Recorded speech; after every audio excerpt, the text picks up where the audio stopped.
Hey guys, welcome back to our Fix It with Joe.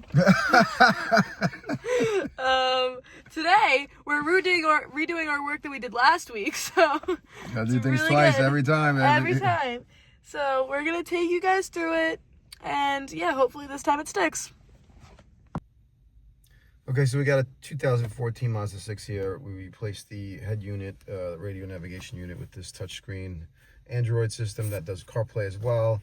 We were having issues with it. So if this is the first time, if you bought one, you're trying to install one, maybe this will be a tutorial on how to take everything apart so you don't break anything.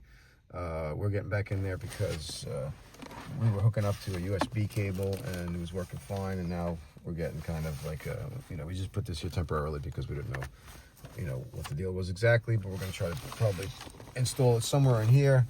But we're taking it apart again to check connections, and I mean, this is the way it looks afterwards. It looks great. The screen is bigger. It's touchscreen. It was a good thing if it worked, but hopefully we can get it to work again. But this is how you start getting this thing to go. So first thing you do, grab your hand over here and just pull out. You're going to pull out the start button here.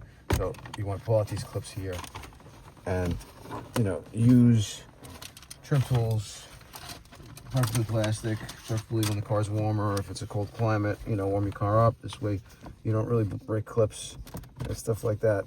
So start button out, just grab it from the bottom and the top. The clips will eventually pop loose. So that you don't really need to take the whole thing off here. You're just trying to get this air conditioning vent bezel out. You just grab it from one side over here and it starts to pop out. And then you just work it, with a trim tool to get it out.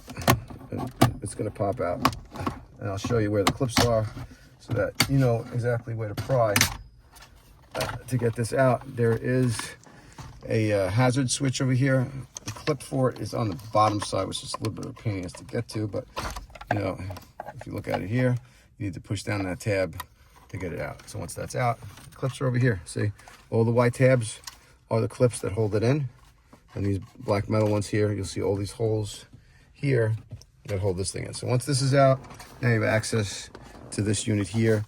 It's not screwed in. It has the same white clips here holding it in, so you kind of got to grab the whole unit and just, pry from the top, pull on it. Try to not be too crazy with it. You don't want to break anything. All right, so you'll pry behind here, and then you'll get it to pop over here. Pry here, you'll get it to pop there, and you'll see 1, 2, 3, 4, and there's 2 metal ones on the bottom here.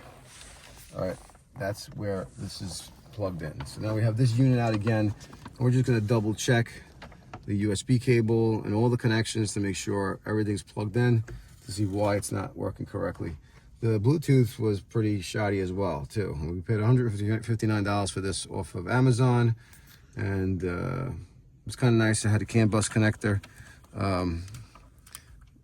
right here, which kind of allowed all the steering wheel controls to work and stuff. So we're gonna see how it goes. All right, so when you get your original head unit out, you'll have all the factory plugs here, and then it's just a basically plug and play situation where you're just trying to find plugs that match up.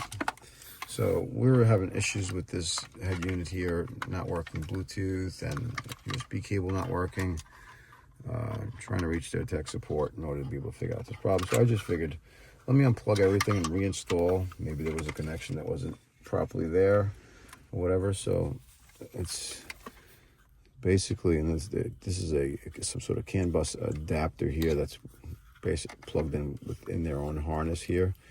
So we're just going to go back and find all of the components that plug into where they do, plug it in, and hope for the best.